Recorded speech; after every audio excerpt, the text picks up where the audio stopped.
Hello,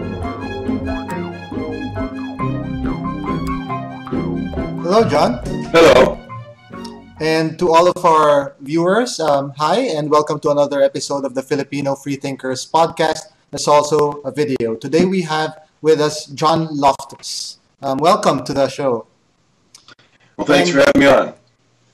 Yeah, and I'd like to start with something I read recently from your blog. You said that in your 60 plus years dealing with Christianity, you learned a real Christian truth that belief and missionary commitment are inversely proportional to one's biblical and Christian objective educational level, but directly proportional to one's subjective indoctrination level. Can you tell us a little bit more about this? Well, I really think that believers are indoctrinated.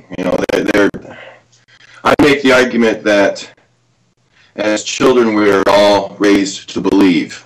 And that means that if they had told us snake handling was the way to go, as children now, 3 and 4 years old, 5 years old, we didn't know not to believe them. I mean, if they had told us anything, except for something that might be obvious, like if they had said, you don't have a nose, a child might just touch the nose and say, well, you know what, I think I have a nose. But anything else that the child can't verify, they would actually believe. It doesn't matter. They believe that there was a Santa Claus, a Tooth Fairy, an Easter Bunny, in Western countries, and they're indoctrinated. And to the degree they're indoctrinated, given the cognitive biases that we all have, then to that same degree they will defend that. They will defend the indefensible because they prefer to believe, right? But when they get the objective education on religion, like say what you get in a seminary or in a biblical scholarship class, then they aren't as confident anymore. And based on your equation, it seems to be reasonable to expect preachers especially to be prone to lose their missionary commitment or even lose their faith altogether. And that has certainly been, that has been your experience, hasn't it? Yeah, I think that if you want to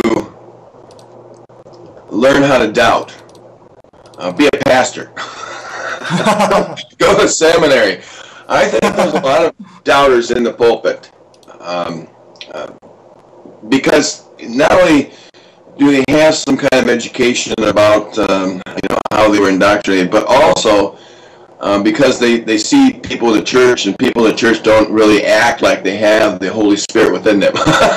They act like normal people. I mean, there's jealousy, and there's greed, and there's strife. Some of the major problems in the church is just mere pettiness, like what to paint the walls and what carpet color, and where to put the pulpit. The church architecture is interesting. If you believe in baptism for salvation, then you're going to have a baptistry prominent. If you don't, it's going to be off to the side. I mean, so all these sorts of decisions can split a church, and a pastor, if he has any hair left in it, he's pulling his hair out almost every day.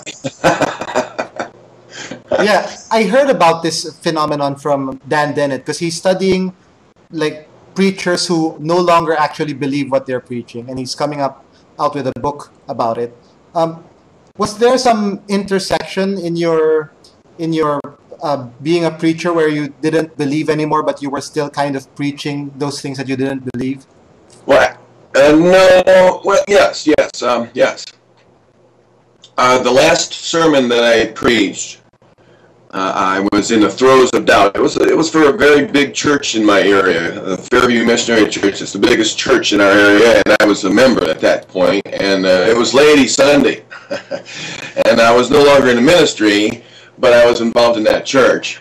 And so I preached a sermon, and I didn't say anything I did not believe. I didn't say anything that was contrary. I mean, it was like a motivational. It was that kind of a message taken from Moses and his unwillingness to, go into Egypt, with God's so-called mighty works, and So yeah, I mean, yeah, I was. I did one sermon like that when I was in the throes of doubt, and they liked it.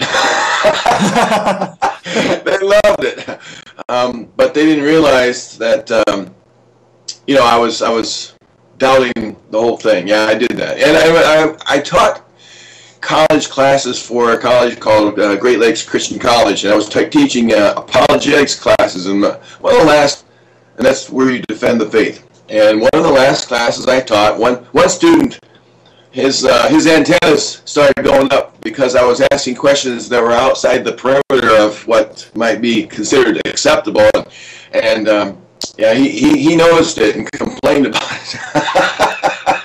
I was, you know, and yeah, so yeah, I did. Yeah, I was at that point wanting to stretch people to the rim of what they would accept, even though I was about much farther. Yeah.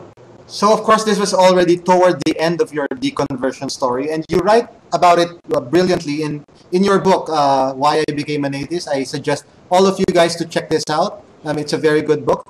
But for the benefit of those who haven't read this book yet, can you tell us briefly about that story of deconversion, just the outline of it? Yeah, keep in mind that you have the first edition. Very rarely do atheist books go into a second edition, and there's a second edition of that book out, and I beefed it up with like another 100 pages of text and resources, and I completed the story, and given the kind of criticisms that I received, I was able to express myself better. So keep that in mind. Yes. But basically, you know, I had personal experiences. You know, I had doubts from my reading that together just caused me to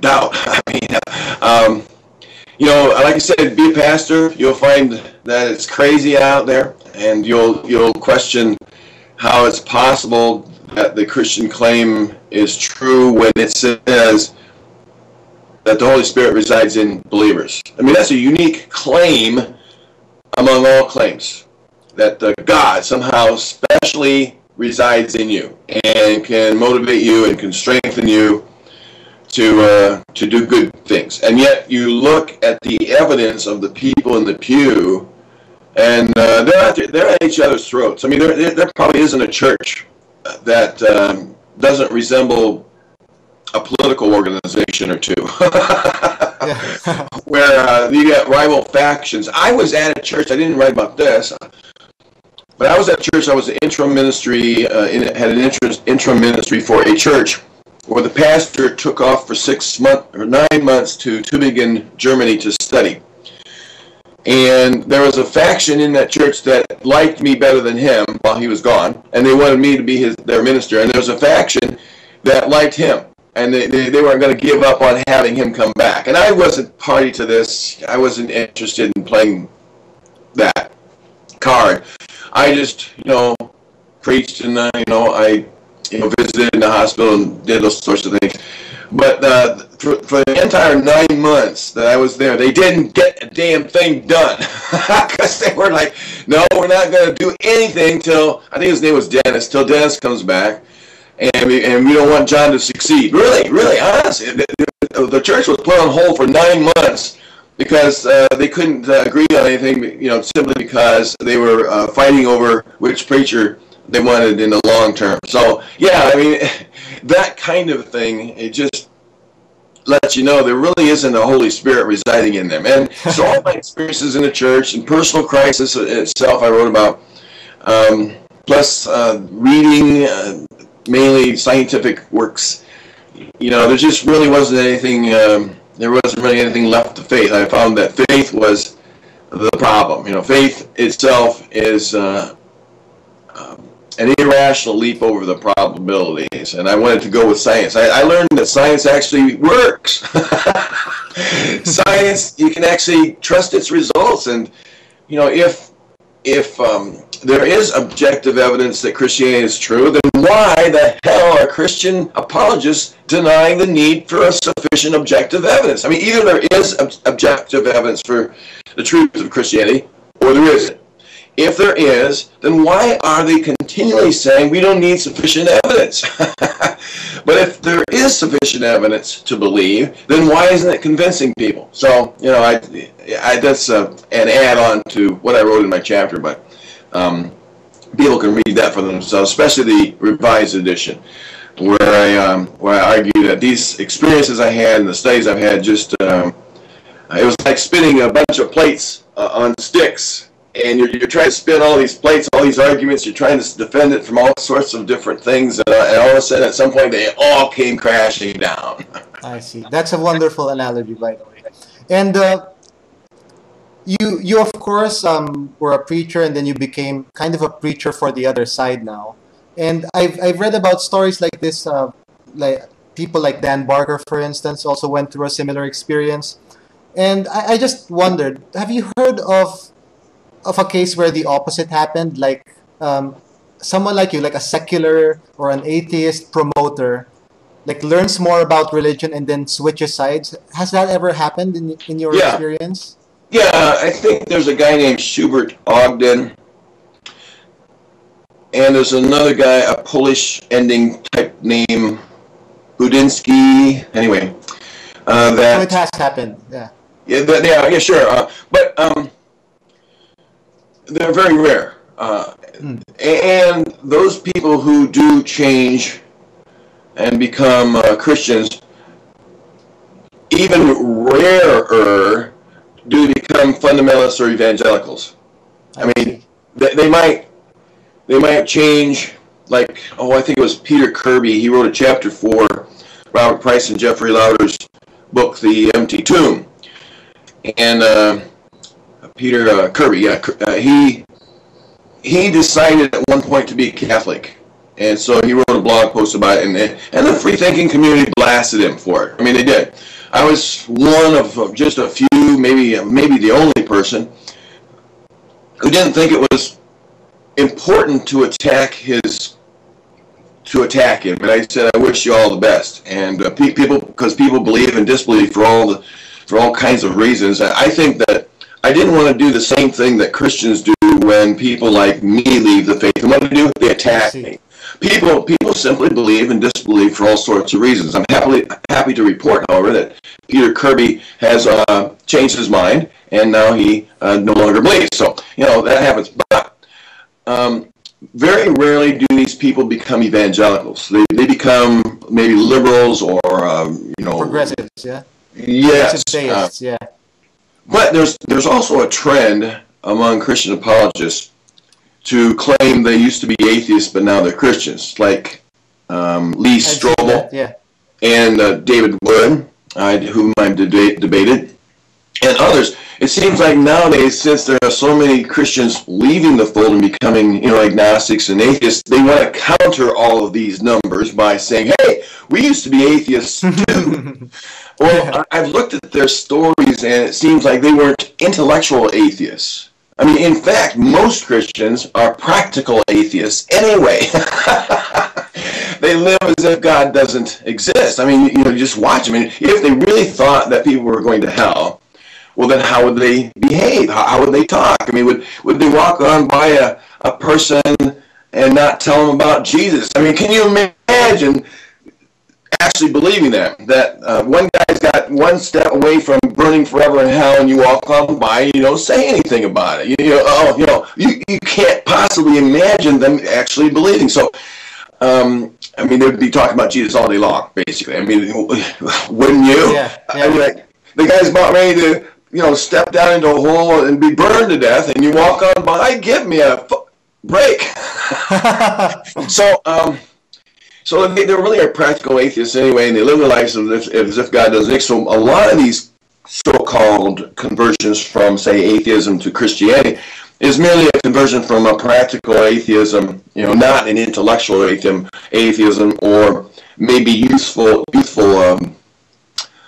rebellion, like David Wood. He says, I can't go back to my prior life because then I would be a rabble-rouser and, drink and women and drugs and who knows what. Well, that was your youth. I mean, people do happen to go through those sorts of stages. No, you weren't an atheist, not an intellectual atheist. See? So. Yeah, I found that funny as well. When I talk to someone and they say things like, I actually tried to be an atheist once, but it didn't work for me, as if it's something that you can just try out and turn on and off. Like it's something that you realize. It's like these are the claims and you've examined them, and the realization is kind of automatic, and you can't really force something like that to happen. You mentioned belief is involuntary. I mean, yeah, I agree completely. Yeah, you can no more convince me that setting meat out on a hot day for all day long or a week would be edible later.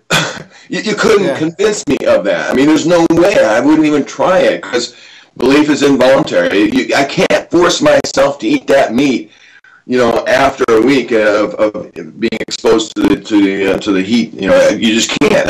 It's involuntary. It goes with the evidence.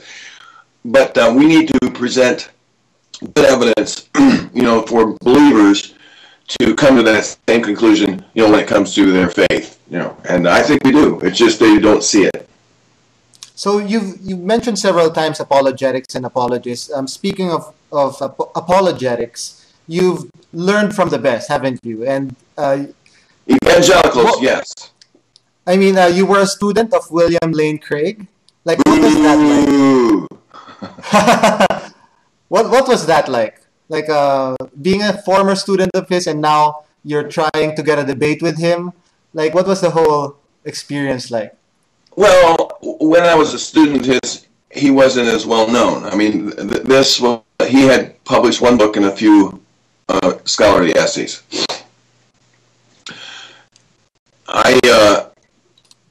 So he wasn't as well known. So I didn't know when I was studying with him that he would be so well known. I mean, he was a debater at the time. He learned how to debate in high school, on a debate team. So he's been debating since high school, and he's pretty good at it, as you know. I mean, the substance is lacking. And I liked him, and he's a warm, personable guy. I mean, people ask me about him. I mean, he's a friendly guy. We've seen each other at a conference or two here or there, had a pleasant conversation. He says he still has hopes for me. Oh, that's good. Well, if anybody has blasphemed the Holy Spirit, it has been me. And apparently I can't come back, but he still has hopes for me. Well, that proves that he thought that at least one time I was a believer, because you only have hopes for someone to return if you thought that at one time they were, initially a believer. But yeah, it was interesting when I look back at at my education and how I bought a lot of things, but I didn't agree with him about certain things. I didn't agree with him about the inner witness of the Holy Spirit. I thought that was bunk then, and I think it is bunk now. And other Christians agree, with me now against him. In fact, that's what I use when I argue against Christianity. I just use other Christians against each other. Catholics against Protestants, Mormons, and I'm not going to exclude them from Christianity because, hey, they say they're Christians. Why should I call them not Christians? I'll let other Christians decide who are Christians or not. Jehovah's Witnesses, and I listen to them, the liberals against the conservatives, and I just read their literature. All I got to do is read it and report what I find. Here you go. And then I just sit back and watch them duke it out. And I have challenged them from time to time to come to a consensus, and then whatever that consensus is, I'll debunk. Yeah.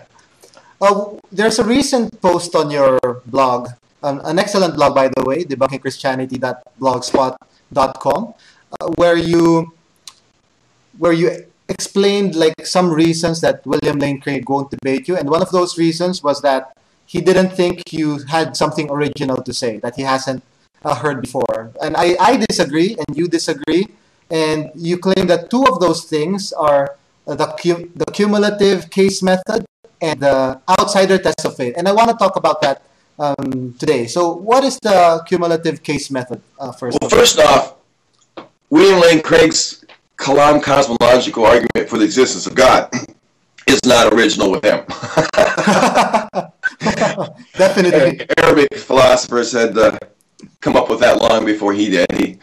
But he's the foremost defender of that argument. And and I don't claim to come up with, the outsider test of faith. I think that's the main reason why, people leave the faith. I might be just the most well-known defender of that argument. But I wrote a book on it after years of debating Christian apologists who just want to deny the obvious. I swear that's what they're doing.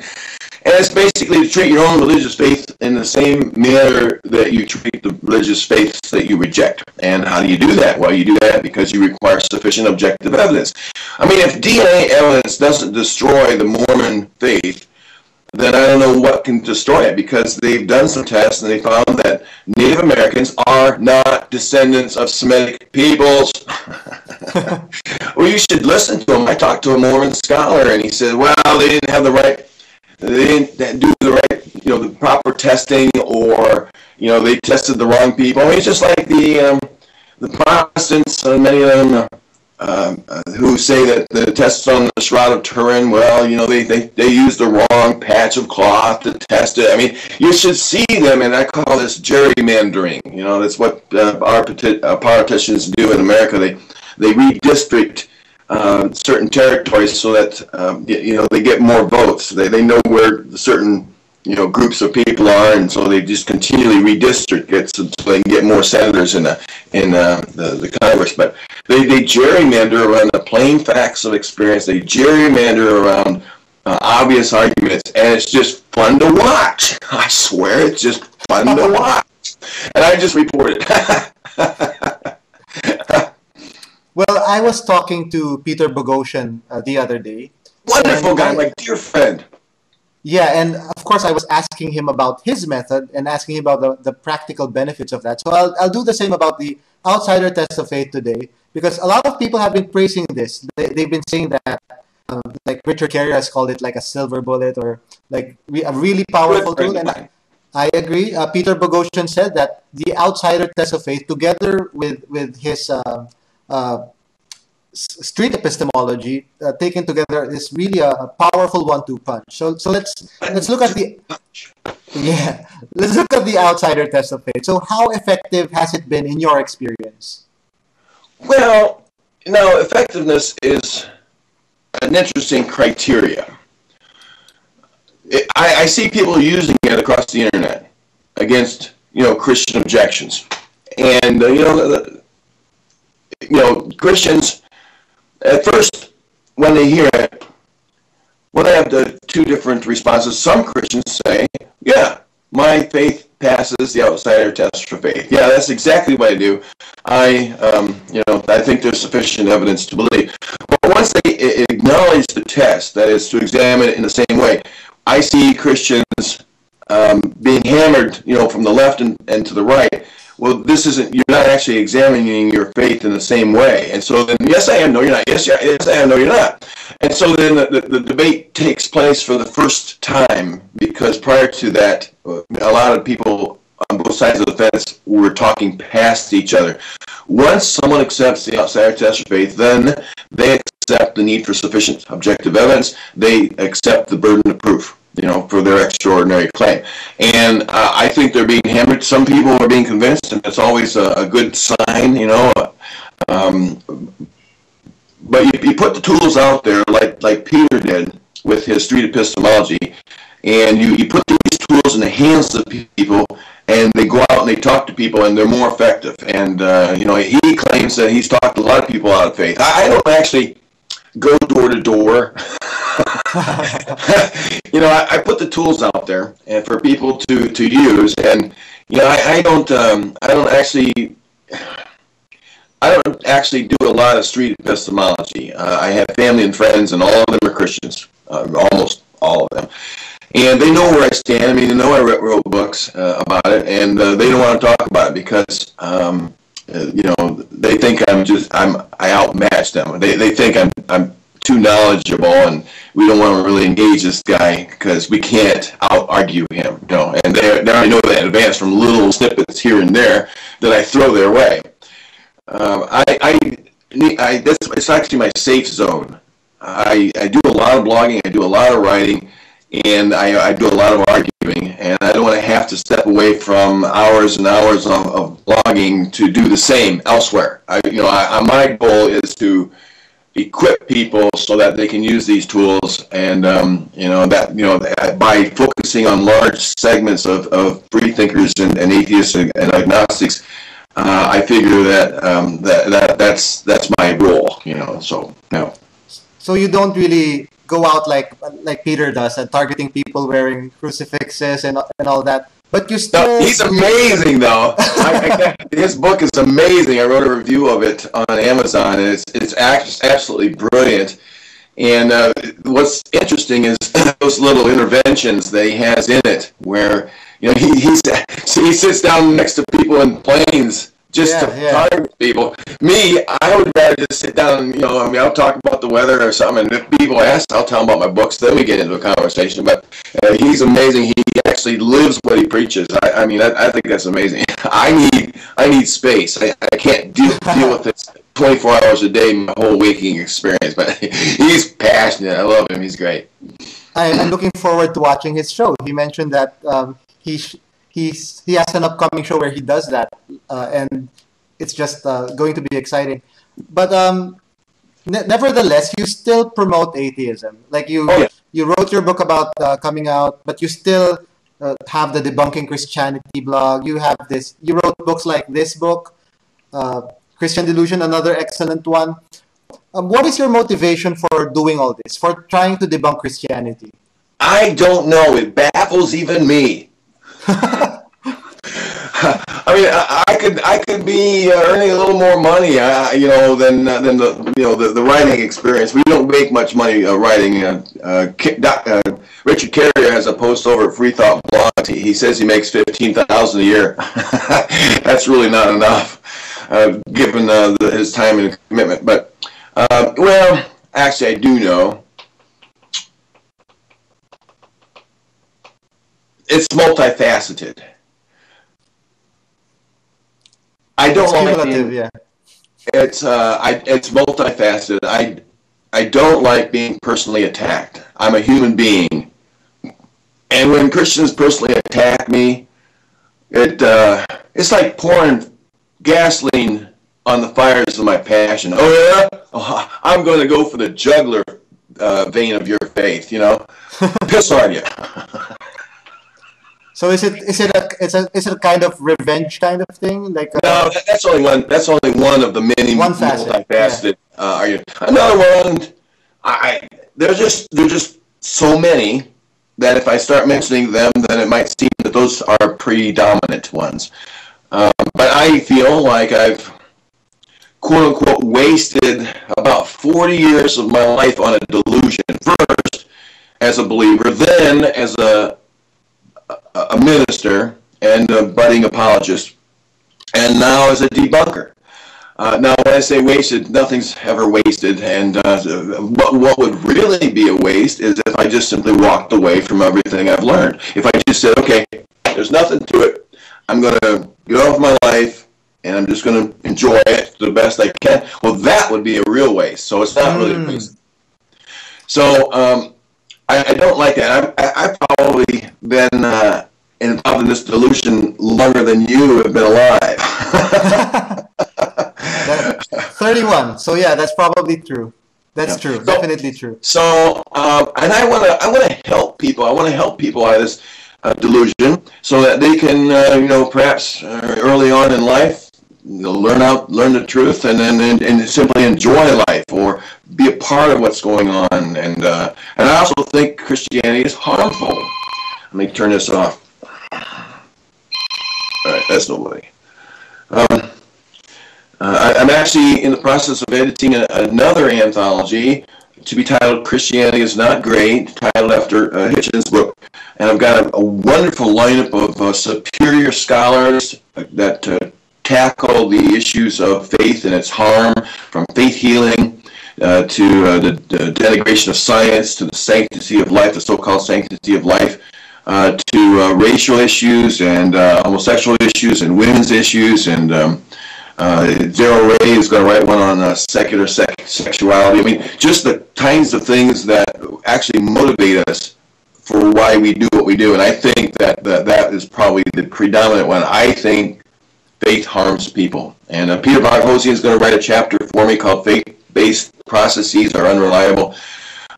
Victor Stenger is going to write one on how Christian faith has denied science and how science works. But I'm really excited about that. I mean, I'm actually in the process of that. I'm writing one on the witch hunts, and I'm writing one on slavery. Slavery and the Bible. So that's really the main motivator, although it's multifaceted. And one plus is I get to be on your program. Thank you so much for that. You can't deny any positive result when you consider motivations. But the main factor is probably the harm that Christianity. There was a U.S. senator on the environmental committee who says that he doesn't have to. He's on the environmental committee. I forget his name now, but he says that we don't have to worry about a global environmental disaster because God won't let it happen. Well, come on, bullshit. So I got a chapter in there on the environment, and this could destroy the earth, and I want to give the earth the longest possible existence. Maybe, just maybe, we might find a way to inhabit another planet. I won't be around here to see that, but I don't want to see a nuclear war. I don't want to have to continually start over every 1,000 years, from scratch, but it's just because I care. They say, well, why do you care? I just do. I'm part of this experiment, and I don't want to, cause it to fail. Yeah, very well said. I want to mention two things about what you just said. You said you wanted to use something that you worked hard on, like all of your training in apologetics and all that. So I was thinking now preachers have that career path. If they somehow lose that job, they can be someone like you. And so it's a new career path for people like them. And I'm sure they don't plan it that way. Yeah, I'm sure. Second thing is you mentioned that you do this because faith does harm. And what if, let's say hypothetically, religion goes the more progressive route and it's not as harmful anymore? Do you think you'd be as motivated as you are now to try to debunk it? Yeah, that's a good point. Excellent question. And maybe not. I think that Christians who accept evolution, that somehow maybe there's a divine tinkerer involved, are wrong. I think evolution is unguided. I mean, I know that to the best of my knowledge. But I think that the more that Christians accept reason and science, then the less harmful they are. Right. So if every Christian was like the late John Hick, who is a pluralist, and he thought that atheism is an acceptable response to the mystery of the universe, then there would be less motivations. Exactly correct. Yeah, I agree. To the degree then that there are conservative fundamentalists who vote and who run for office and hold political office and have children that they won't take to hospitals and instead rely on prayer, then to that same degree I would be motivated. But to the degree that they don't exist, then I would not be as so motivated. Actually, I hope my efforts are not needed in the future. Yeah, that's I certainly agree. And you mentioned that in particular conservative and not pluralistic. These evangelicals, they've been the audience of your books, the target audience of your books. So what is it about evangelicals that you've chosen to pick them? You could say that some might see that as a lost cause and say that you should be speaking to progressive theists instead, who are easier to bring over to our side. What is it about evangelicals? They annoy me. Well, I I used to be a liberal. I had a path where I went from a conservative to a moderate to a liberal, and then from there to a deist, and then from there to agnostic, and then from there to an atheist. So my intellectual journey took me probably 12 years. So I know what it's like to be a liberal. I was probably a liberal for, I'm guessing, 6 years. I don't know. I could add them up, and you might find me saying something different elsewhere because it's hard to remember things. But I was a liberal, I'll say, for 6 years, and so I know what it's like to be a liberal. They say, well, then, you're not attacking true Christianity. Well, what's true Christianity? Well, it's liberalism, of course. Karen Armstrong, Robert Wright, and John Haught, and others. Well, the reason why I don't focus on them is because, as you asked a minute ago, you said, well, they're less threatening. They're less of a problem. So. So then, I target the evangelicals and for that reason, and also because I know them best. I studied with William Lane Craig, as you said, Paul Feinberg, who was one of the golden-haired boys of evangelicalism before he passed away, and Kenneth Kunzer. Kenneth Kunzer was one of my professors, and he was known as the dean of evangelicalism. He was the editor of Christianity Today. And he had his hands on everything, and others like can't think of his name now. Ron Feenstra. Ron Feenstra right now is the chair of the Department of Theological Studies at Calvin Theological Seminary. I know them best. Paul Copan, who is now the president of the Evangelical Philosophical Association. I have basically the same educational background as he does, except that I didn't stick around long enough to get a PhD at Marquette University, but he did. So I know them best. They know me. James Sennett, for instance, he and I were students together, and he's written some books with Douglas Grutheis. These guys, they know me. Some of them are personal friends. And I have their ear, I have their attention, and so I'm going to use that influence and my knowledge to show. If I can't show to them, at least I can show to their students and people who have been in their classes how they think and how they think is wrong. Your latest book is God or Godless, where you have a written debate with a Christian. So let's talk a bit about your debating. Like, in all of your years of debating, what do you think is the most common thing that you had to debunk? What is the most common challenge? What is the most common claim that apologetics make? Or maybe what's the most annoying argument that you have to, your pet peeve, so to speak? Well, it's special pleading. All of them, to a person. They don't know they're doing this. They take their faith as a given, and they argue from it. Okay, since our faith is true, therefore Jesus rose from the dead. They really have the cart before the horse. They don't know that's what they're doing. They actually think that the evidence for the resurrection supports or bolsters their faith. Is actually the opposite. In every case, it's special pleading. And Randall Rouser, in the book God or Godless, it does nothing but special pleading. Nothing. I mean, it's at every turn. And I hope people get that book because I think that they will see that quite plainly. Robert Price reviewed that book in the Free Inquiry, and he says he imagined as he was reading it me popping each one of his balloons. And it was a glowing review. I felt pretty good because a lot of what I was writing in that book had to do with the Bible, and he's a biblical scholar, and he just kind of like foamed at the mouth over it in a way. So I'm happy about his endorsement. So you mentioned also, and I agree with you here, that the problem of evil is like the megaphone that you could use against God, against Christian apologists.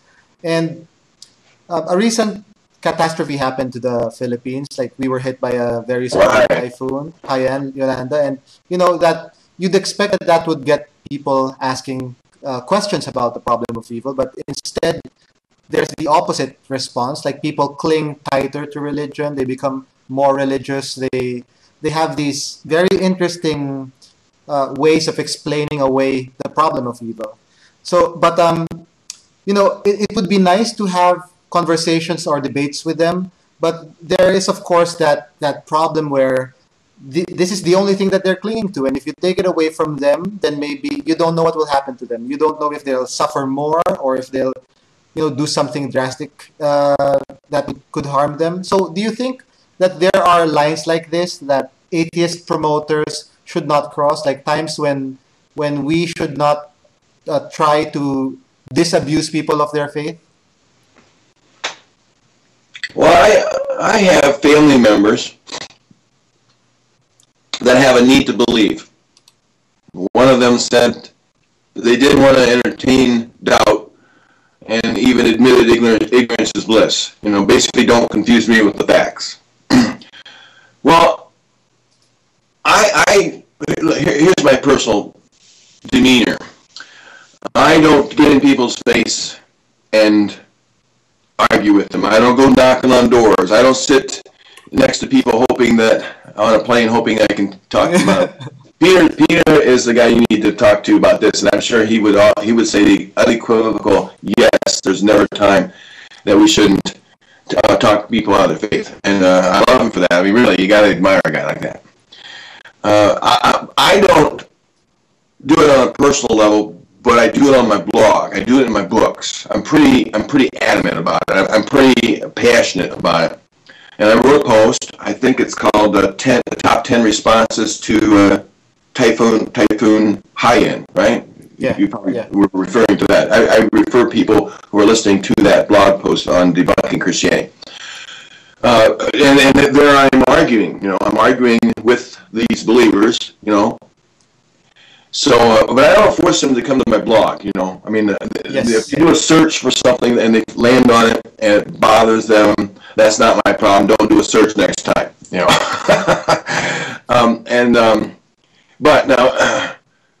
But I don't think that bringing people down to reality should be harmful. I think that it's painful. Dan Barker describes it as a painful experience. It really is, and I wrestled with it with tears. As I was walking late nights, as I was wrestling with God in prayer, or I thought it was. It's really a painful experience. I don't know what it would be like to go through that painful experience and at the same time lose a loved one to a typhoon. I don't know. That would be probably a double problem. So, maybe one thing at a time, or let the pain subside, from one before you start talking about the other. But that's, sometimes all you can do is just comfort people. Like on a personal level, I just really hurt for those people. I just hurt for them all. I don't think that there's any explanation for it other than God doesn't exist. I mean, that's his only excuse, that he doesn't exist. Only excuse. And Christians say, well, God he can't intervene in the natural laws that he's created. Well, then who created them in the first place? And if he created them out of nothing, which is the bigger deed, then surely he can do the lesser deed, and that would be to alter the laws of nature here or there, or simply snap his omnipotent fingers, which doesn't require any effort. There's only one excuse for his inactivity, and that's his non-existence. Now, maybe in some cases, for a person going through that tragedy to realize God doesn't exist, it might actually alleviate some of the mental pain they have, because not only do they have the loss of a loved one or the pain of whatever suffering that they themselves are going through, but now they have to wrestle with God. Why did this happen? God, why did this happen? And the arguments and the Job scenario in the Old Testament. And maybe if they come to the realization, well, you know what, God doesn't really exist, that it might actually alleviate some of that pain, because now it no longer matters. There's not. I mean, now there's not an additional layer of mental difficulty that is trying to understand why God allowed it to happen. Thank you.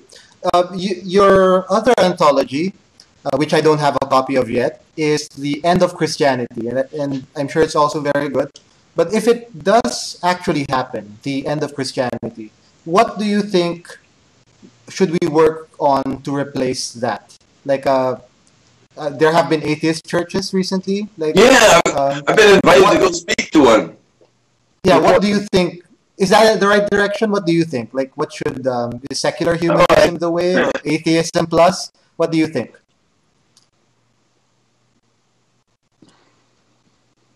Oh, I think people ought to get involved in their communities. There are a lot of community service agencies to be a part of. There are lots of needy people. You know, there are lots of problems to fix in every government and every on a state and local level.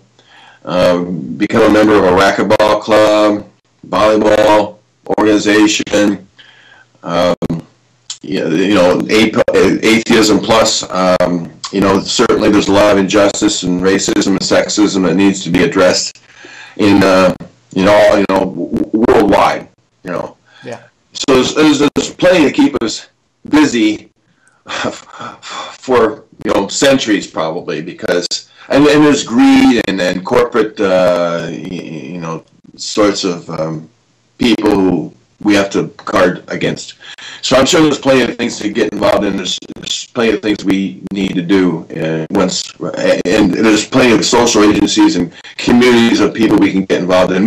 I don't know about the atheist churches, or people can do what they want. I don't tell them what they can do, whatever makes them feel happy. But this one I'm going to go speak to in Portland, Oregon, they have a motto, and help others, wonder more, and live better. Live better, wonder, and help others. So that's a great model for a social group, and I'm excited about that. I like the idea. Would I participate if there was one in my area? Maybe. Great. Actually. Thank you so much for your time. Any final words or things that you would like to promote to our audience? Maybe your book, your upcoming anthology. I already did. Let me promote you. Let me just take the time to promote you. I find this to be one of the best interviews I've had. You have intelligent questions. You're well read. You know a little bit about my work to say. So I was interviewed recently by people who really knew nothing about me, and not that you have to know a lot, but you have to be informed to do a good interview. And so let me just promote you. I hope people tune in for more of your interviews. Good job. Thank you so much for that. And to our viewers, we'd like to remind you, of course, to help out in the ongoing relief effort, volunteer, donate, and we have a list of organizations on our site. There's a link down here below. So thank you so much again, John, and I hope to talk to you again next time. Okay, all right.